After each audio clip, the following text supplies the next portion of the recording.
There is a sentence in this morning's Storm Prediction Center mesoscale discussion that I have not been able to move past since I read it at 6:47 a.m.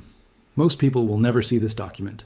Most weather coverage will reduce what it describes to a graphic with colored polygons and a two-line caption, but the actual language, the specific technical phrasing that professional meteorologists use when they are trying to communicate urgency to each other before the public even knows a threat is organizing, that language tells a different story than the graphics do. The SPC writes this morning, a strongly sheared and increasingly unstable air mass will support the development of organized convection capable of all hazard severe weather, including significant tornadoes, across a corridor where antecedent rainfall has already saturated soils, elevated stream flows, and reduced the margin between a manageable event and a catastrophic one. All hazard severe weather, significant tornadoes, in a corridor where the ground is already saturated, where the rivers are already elevated, where there is no margin left between a serious event and something far worse. That is not routine forecast language. That is the Storm Prediction Center telling every emergency manager, every NWS forecast office, every meteorologist in the affected corridor that the atmosphere is loaded and the surface is primed, and the combination of those two facts creates a threat that is more dangerous than either one alone. Today is Tuesday, May 12th, 2026. Let me tell you exactly what is building, where it is going to hit, when it is going to turn most dangerous, and what the communities in its path need to do before the sirens start. I need to start with the atmospheric setup because understanding the structure of what is coming is the only way to understand why the SPC's language this morning is as serious as it is. There are two forcing mechanisms converging on the same geography at the same time, and that convergence is what separates today's threat from the routine severe weather days this season has already produced. The first is a potent shortwave trough currently located over the central Rockies, diving southeast and accelerating as it approaches the plains. A deepening shortwave trough over the central Rockies will eject rapidly into the southern and central plains through this afternoon, producing sharply increasing mid and upper level divergence over the warm sector ahead of the surface cold front. That upper level divergence is the atmospheric engine that lifts air rapidly, destabilizes columns that were already marginally capped, and allows convection to explode from isolated storms into organized clusters in a matter of hours rather than days. The second forcing mechanism is a surface low developing over the central plains, deepening as the upper trough approaches, and drawing Gulf moisture northward in a strengthening low-level jet that is already running above 50 knots across the Oklahoma and Kansas border this morning. Dew points across the warm sector of this system are running 64 to 68 degrees from central Oklahoma northward through eastern Kansas and into southern Missouri. A low-level jet above 50 knots. Dew points in the middle to upper 60s. A shortwave trough ejecting from the Rockies and increasing upper-level divergence over the same corridor where those dew points are sitting. These are not marginal ingredients. These are the building blocks of a significant severe weather event, and the Storm Prediction Center is not treating today casually. The enhanced risk area, level 3 of 5, covers a corridor from central Oklahoma northward through eastern Kansas, Missouri, and into southwestern Iowa. Within that enhanced risk, a tornado watch is either already posted or imminent for the portions of the warm sector where low-level hotographs have already exceeded 300 meters squared per second squared. Hotographs at that magnitude support supercell development with significant tornado potential. Not weak, brief spin-ups, not landspout-type tornadoes on the dry line, long-track supercell tornadoes with the potential to produce EF2 and stronger damage in communities that are in their direct path. Tulsa, Joplin, Springfield, Kansas City, Fort Scott, Pittsburgh. These are not abstract coordinates on a weather map. These are cities with hundreds of thousands of residents, suburbs that stretch miles beyond the urban core, and rural counties in between where warning lead times are shorter and shelters are fewer. But here's the dimension of this event that the radar pictures will not show you and the wind speed graphics will not capture. I need to talk about the ground beneath these storms because it is the factor that transforms a severe weather day into a compounding disaster.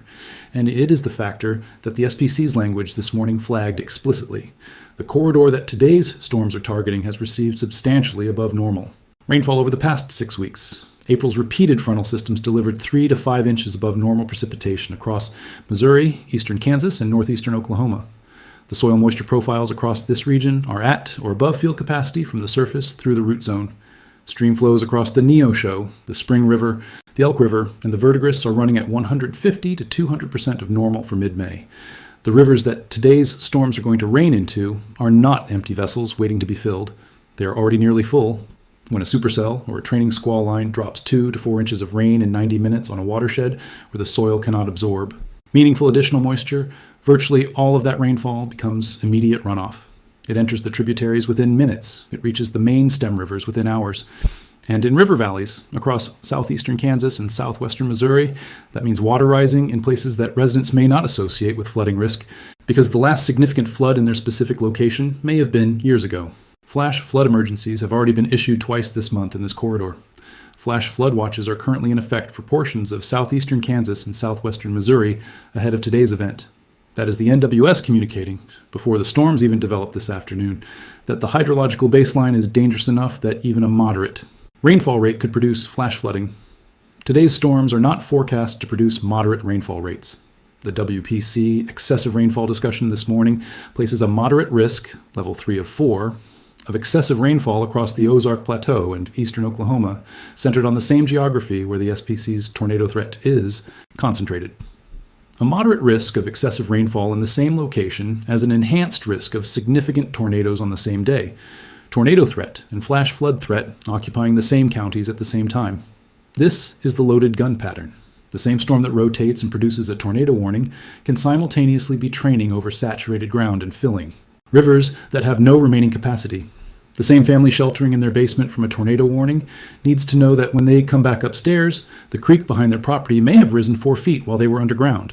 I need to spend specific time on the timing of this event because the nocturnal component is what concerns me most, and it is what the forecast discussion is flagging as the primary escalation factor.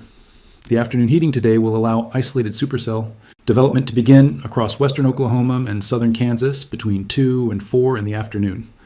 The initial storms will be discrete, relatively trackable on radar, and accompanied by the kind of active warning environment that gives communities at least some lead time.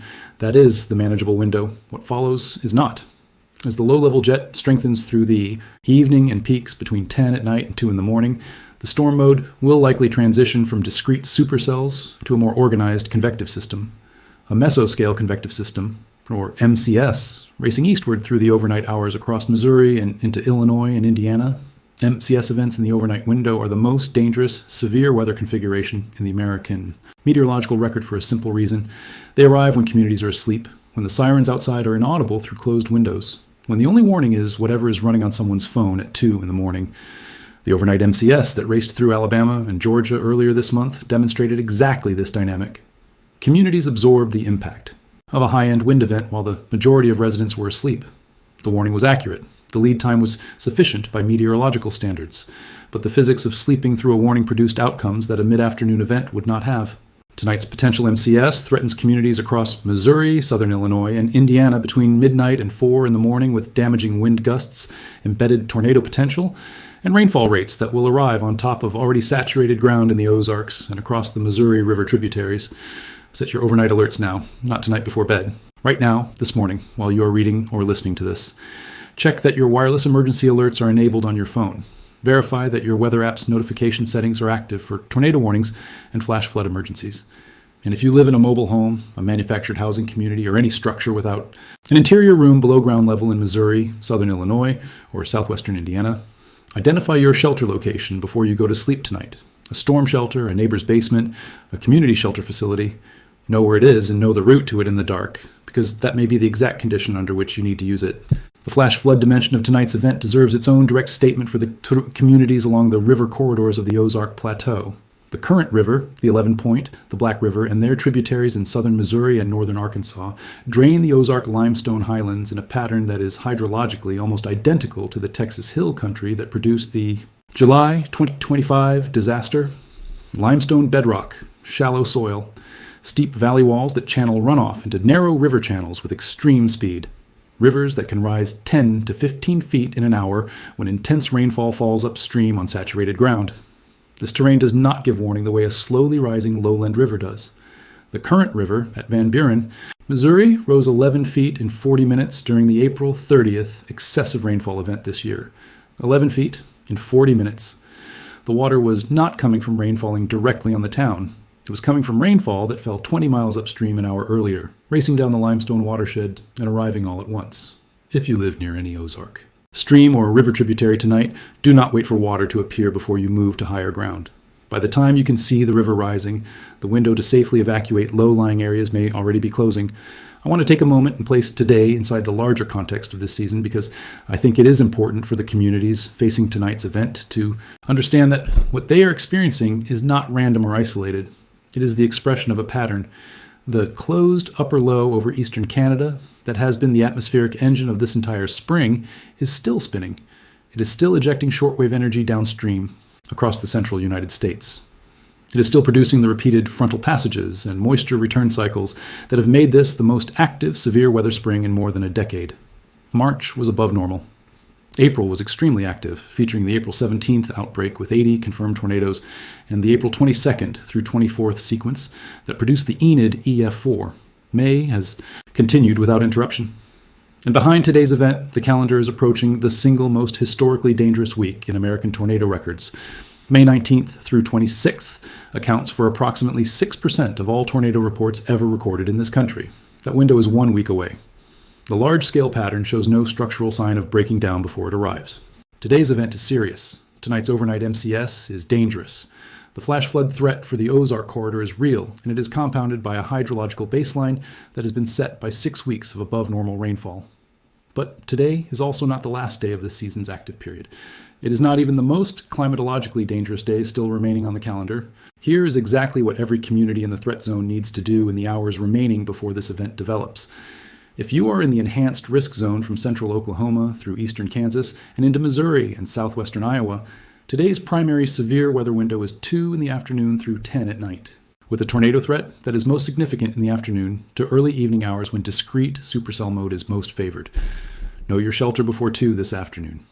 If you are in Missouri, southern Illinois, or southwestern Indiana, your primary threat is the overnight MCS between midnight and 4 in the morning. Set your alerts now, not tonight. If you live near any Ozark stream, river, or tributary in southern Missouri or northern Arkansas, treat the flash flood threat with the same urgency as the tornado threat tonight. Water that rises 11 feet in 40 minutes does not give you time to react after it arrives.